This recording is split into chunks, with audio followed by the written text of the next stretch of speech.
In this video, I'm going to give you an overview of the Asana Goals feature and exactly how you should be using them so that your team can start tracking the work that matters.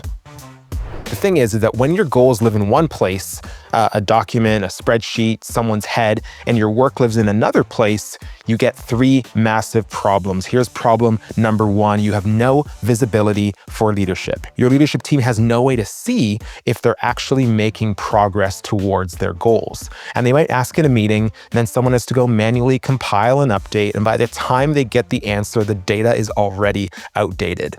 Problem number two is that teams don't know what matters. Your team members look at the task lists that they look at every single day and everything feels equally important. They're working hard, but they have no idea if what they're actually doing is connecting to the bigger picture. And problem number three is that goals drift out of focus. Without a system for keeping goals visible, they naturally fade into the background. So you set up your great intentions in Q4, but by spring, they're already forgotten. And so what's a solution? We're going to bring your goals into the same place where the work is happening. Let's jump into the demo. To access goals in Asana, you're going to start by going to Insights and going down right into your goals. Once we jump in, you might see blank goals here, or if you've already started building them, you're going to see them in this space. So let's just zoom out a little bit to show you what you're going to get under the hood. Within goals, you can add different things like templates. And so if you have objectives and key results and conventions you want folks to follow, you can go in and you can create those objectives, key results, or even individual goals so that all of your goals are standardized when people start using them inside of Asana. When we zoom out for a minute, we can see the strategy map. And what's really nice about this is you get a high-level overview of all of your company goals. And so in this case, for Tech Venture Solutions, we have a mission here to build innovative products, provide sustainable service, and create incredible customer experiences that make their lives more fulfilling. What's connected to that are three objectives. Objective one, accelerate growth to 150 million ARR. Objective number two, achieve product market leadership in enterprise segments. And objective number three, build operational excellence for $500 million scale. And what's nice about this kind of hierarchy here is we can close up these goals. And so if we just want to see our objectives, we can do that. But if we want to zoom in, we can then expand our different key results. What's nice about Asana is you have a lot of flexibility. I'm going to show you the different options here, which you can use to measure your goal progress. But when we zoom in to say, key result 1.1 here to close 4.5 or 45 million in new enterprise contracts. When we open this up, we can see exactly the work that we are using or, tracking day to day, whether it's sub goals or projects with tasks within, or even manually updating that information. So you can see exactly top down what work is informing these different goals. And so let's go to the company goals section for a moment. This is the place where anyone in the company that has a domain email connected to this will be able to see the public goals that you have here. And so in this case, objective number one is to accelerate growth. And so if I were to start and break it down, I'm going to create a blank goal and I'm going to use my objective template here. So in this case, I'm going to call this objective 4. And we're going to say scale partner ecosystem by 25%. Let's call it. We're going to assign that to a goal owner because we want to always consider accountability. Who is the person that's going to drive results here? And who's the person that's going to be accountable to report on the status of this goal? We can then assign a time period because we're looking into the future here. It's Q4. We're looking to do our annual planning. We're going to keep it at FY 2026. What's nice about Asana, though, is you can zoom in and you can say, is this a goal we want to achieve over the entire year, H1 or H2, or do we want to break this down into a quarterly kind of run here? And so that's what we're actually going to do with our different key results. Then we can choose the privacy of this goal, whether we want this to be public to the org, or private to just the members that I invite into this space. So in this case, I've invited the whole Tech Venture team. But if I wanted to add in an individual user, say in this case, Diana, I can add them in, and then I can decide if they are commenters, editors, if they're going to join me and be the administrator of this goal, or if they're simply viewing this goal. Then we can save said goal. Once we come in, the first thing we're going to do is we're going to set our measure of success. So in this case, we have scale partner ecosystem by 25%. All right. When we go into our actions here, we're going to go and edit progress settings. You're going to see you have 4 main options here. Either we're going to create sub goals that once achieved will measure up or ladder up to our goal and show the overall percentage of that goal. Now, in this case, this is a percentage measurement, and so we're going to keep it on percent. But if we wanted to, we could add a number, we can add a different currency here. The second measure is by project. And so if we had a project that we were working on and we compiled or built up that project and, filled it with tasks that we had to complete so that we could achieve that 25% partner ecosystem goal, we could choose to measure it that way. And as we complete the tasks or milestones, we could see progress towards that goal. We can also add in single or one-off ad hoc tasks, if you will. So rather than an entire project and the tasks or milestones within, we can say these tasks specifically across our team that are owned by different individuals and have due dates are going to be the tasks that once completed will say, yes, we have finished or reached to this goal. And then we can also add this manually. And so that's what we're going to do in this case, but I'm going to show you the other examples that we have created here. And so with our target value, we're going to set that at 25%. And our starting value is, let's call it, we're starting at 0%, and we'll just keep it there. What I want to do now is change the reminder cadence. And so what this does is it reminds the user, the person who is owning the goal, the frequency of which we need an update on this. So if you want a bi-weekly update as leadership, you can request that. Or if you're the person reporting in leadership, this is your bi-weekly reminder to go in and update that status. And so we can save that goal and we can see that today we are at 0%, right? But our eventual goal will be at that 25%. And we've given ourselves until the 31st to do that of the end of the year, because this is an entire year goal. If we did want to change that, we can simply drop down here and change that to be Q3, and it changes the time frame for that goal there. And then here in the description from our objective template, we can see that objectives should be significant, concrete, and inspirational. So nothing airy-fairy, but we should have them be concrete so that we can actually measure them. They should have a clear definition. All right. So let's zoom out for a second. We're going to go and just do a quick status update on this goal to see what that looks like. So it's been a few weeks. We're making progress. We feel really good. Our partner ecosystem has started to grow a little bit. We can then go and update this status. So we can say, as of today, we're at 2% of our goal.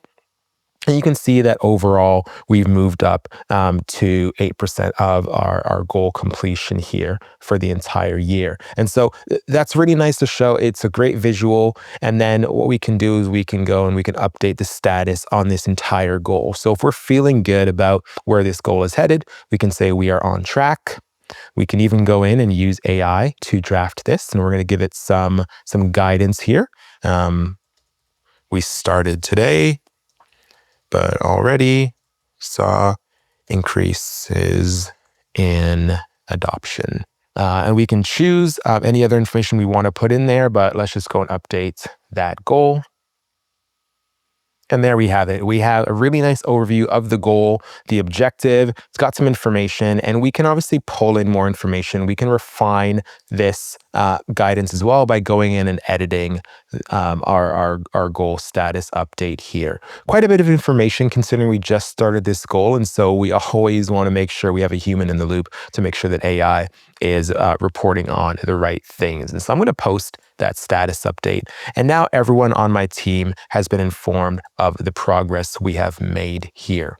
But let's go a little bit deeper to see exactly how we can use this and how enterprise teams are using these goals in Asana every single day. We've got objective 1 here. I'm going to open all of these up so we can see exactly what this looks like. In this case, this first key result here, and let's just go take a look at that. We've chosen the sub goal percentage to be automatic. So this goal will move or be achieved based on the completion of the sub goals. So as we complete these goals, they'll automatically complete here. So we've got a 6% completion rate because we've got a 22% completion rate on QR3 here, which is key results 1.3. And so when we go into each of these goals, we can actually see what's going on. So we've got a key result of 45 million in new enterprise contracts. So I'm going to update that status. And so let's just say we've got our 10 million goal there. Great. We've gotten to 10 million. We've seen some growth there. This is a goal for the entire year.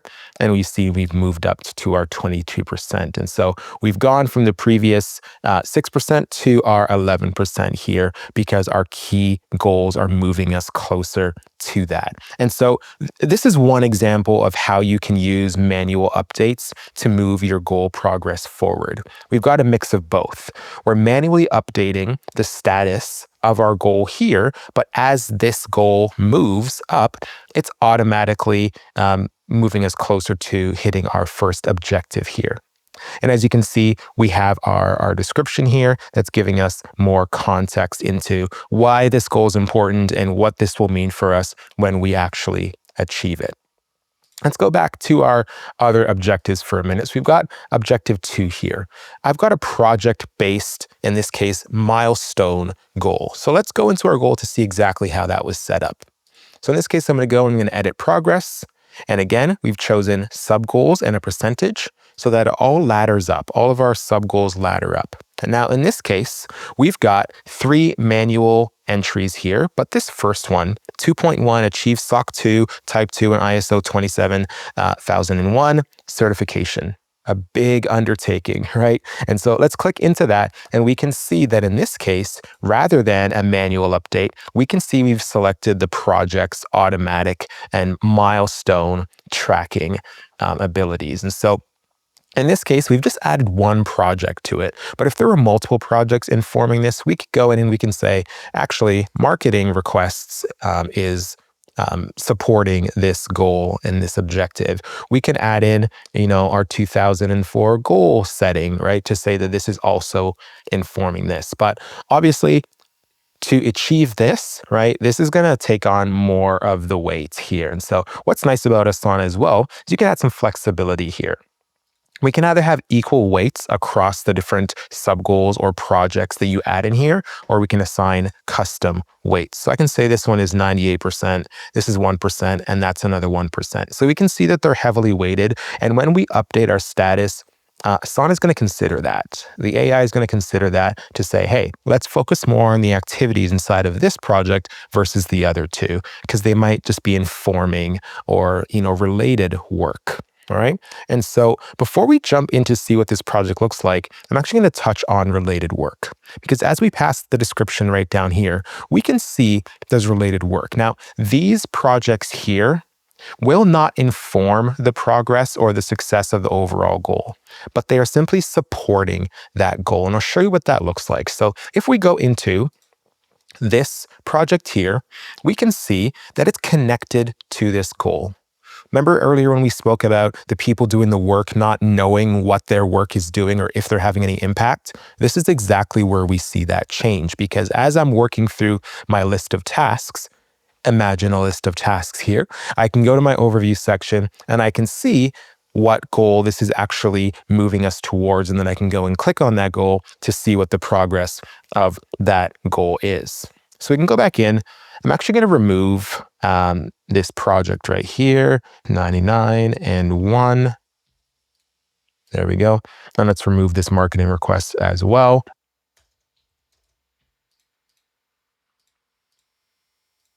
There we go. All right. So in this case, we've got our related work, but we've got our one project, which once we achieve our milestones is actually going to move us closer to our goal. So again, in our overview section, we can see the connected goal here. But when we go to our list of tasks, we can now see the tasks and milestones that are going to get us to achieving that compliance certification. And so as you'll notice, it doesn't actually track the tasks. And so if we go back here for a moment, you'll see I just clicked off or checked off one of those tasks, but there's still no movement here. It's because it's only looking for those milestones. And so let's click off one of those milestones there. Let's go back to our overview section and let's go back in here, and we can see now we're at 50% of our goal, which is fantastic because we only want to track those key milestones, not every single day-to-day task that's required. Now I can go in and I can set the status update to say, yes, we're on track. We can use AI to draft that, but we can say we're feeling great about this goal, what we've accomplished. And what's nice is as we start working through the project, Asana will have highlights here that are basically activity and updates from all of the tasks, milestones that actually were achieved in Asana, and we're able to drag them right into here. So we can get some visuals, which is really nice as well. So I'm going to post that status update. Now, let's just zoom out one more time. Let's go back up to the very top and let's close these up. Now we can see that our objective 2, we're at 22%. We can see that there's no status update on this so far. So that's where the owner of this larger objective can come in, can assess, how are we doing, guys? How are we doing, team? We're on track. We're at 50%. We're at about 33% for key result 2.4 here. I'm feeling really good about this. Let's give the team a pat on the back and give some kudos here, right? And so we can put in all our information, looking great, team. And now we can post that status update. And what's nice about Asana is when we are in our status update, every single week or periodically when updates happen, we'll actually see those updates be stacked here as well. So we'll have some history and a reference of where we've come. So if there's any fluctuation or patterns or trends that we're experiencing throughout the year, we can visualize them all here right now. And then again, once we zoom out, we can see all of our goals in Asana. So let's zoom right out here to see what's going on. And so if you've ever wondered, how can I see the progress? How can I understand what's going on? How can I get a real picture of the work that's moving our goals forward? I truly believe Asana is the answer. And if you're not using the goals feature, I would urge you to start today. But as always, thank you for watching. We'll see you in the next video. Bye for now.